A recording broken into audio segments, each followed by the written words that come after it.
on this route as well. It's been a while, hasn't You know it? how, when you're Well, really focused I'm gone on to school listening to now, a song, here. or when you're thinking about something and really The concentrating on it, everything else seems to disappear, and you go into autopilot mode. You're still technically driving the truck, but only by reflex.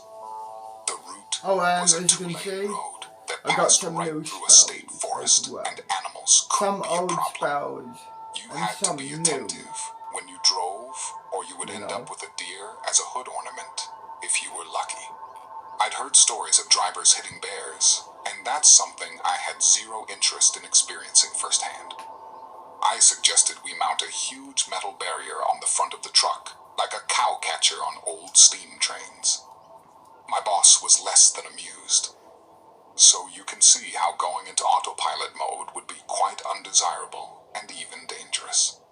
And yet here I was, driving through a forest, eyes unfocused, listening to music, barely conscious of my surroundings. Hours of driving on a solitary road will do that. I didn't remember the last time I saw a car, Friday. even going the other way. School. For all I knew, the zombie So, apocalypse what's the could have point? happened, and I'd have no clue. Even the trees wouldn't be so bad if there were different kinds to break up the monotonous scenery. But there wasn't. It was just pine trees. Miles and miles of pine trees in perfectly straight rows. So, when something big and brown walked out in front of my truck, I didn't have the time or the presence of mind to slam on the brakes or swerve around it. I just hit it dead center, causing catastrophic and instant failure. The airbag exploded in my face, smacking me in the forehead and making visibility a problem.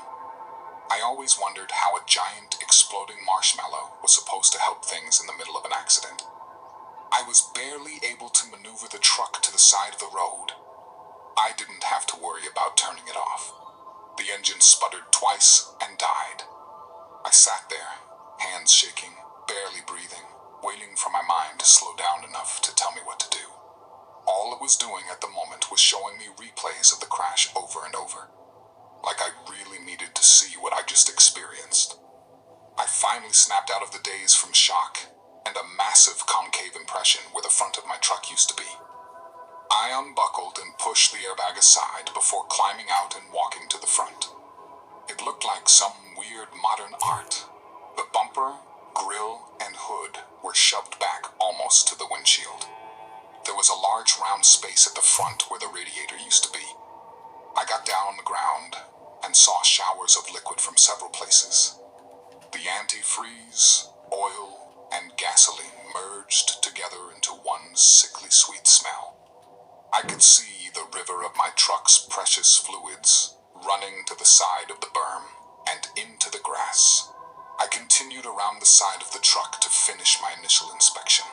The damage was obviously catastrophic. There was no way this truck was going anywhere. I came back around to the driver's side and looked up and down the road. There was no traffic. I had been driving on this road for over 2 hours and don't remember seeing another car. Of course, in my music boredom-induced coma, I could have missed it. But that was what got me here to begin with. Why the hell do they deliver this far anyway? I thought, knowing full well the answer was money. As I came around the side, I saw a spark from under the hood where it was buckled up enough for me to see underneath. Shit, I said. The battery. I dove into the cab and grabbed my phone, then ran as fast as I could away from the truck. When I was a good 50 yards or so, I slowed down and turned back, waiting for the truck to erupt in a huge fireball, action movie style. I was relieved and disappointed at the same time when it didn't happen. I sat on the berm and waited. 10 minutes passed, and nothing. I looked at my phone. Thankfully, it was undamaged. Unfortunately, I had no service. That really shouldn't have surprised me since I'd driven this route before and knew there was no service from the time I'd entered the forest until the time I left it, which would have been another hour if the truck was still barreling along at 55 miles an hour. Or at least, that's how fast I tell the boss I drive. So, it was decision time. Do I stay with the truck and the shelter it provides? Or do I start walking toward my destination, hoping to get picked up by a good-hearted stranger? That led to another question. How do you know a stranger is good-hearted just by looking at them? I read a story about this old lady who would move from small town to small town. She would become the most helpful neighbor anyone could ever want.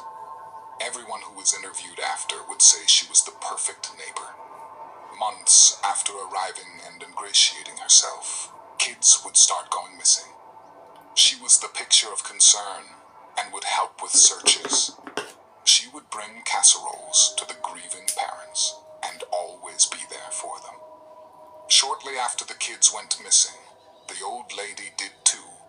The police broke into her house after multiple neighbors called concerned because they hadn't seen her in a few days and were worried for her health. What they found was the remains of the missing children. She had done horrible things to them, then butchered them. There were packages upon packages of ground meat in her freezer. Each one was labeled with a name. They also found discarded meat packages in her trash, and the police investigation showed that she was serving parents casseroles with the bodies of their own kids inside. I couldn't imagine people could do such things.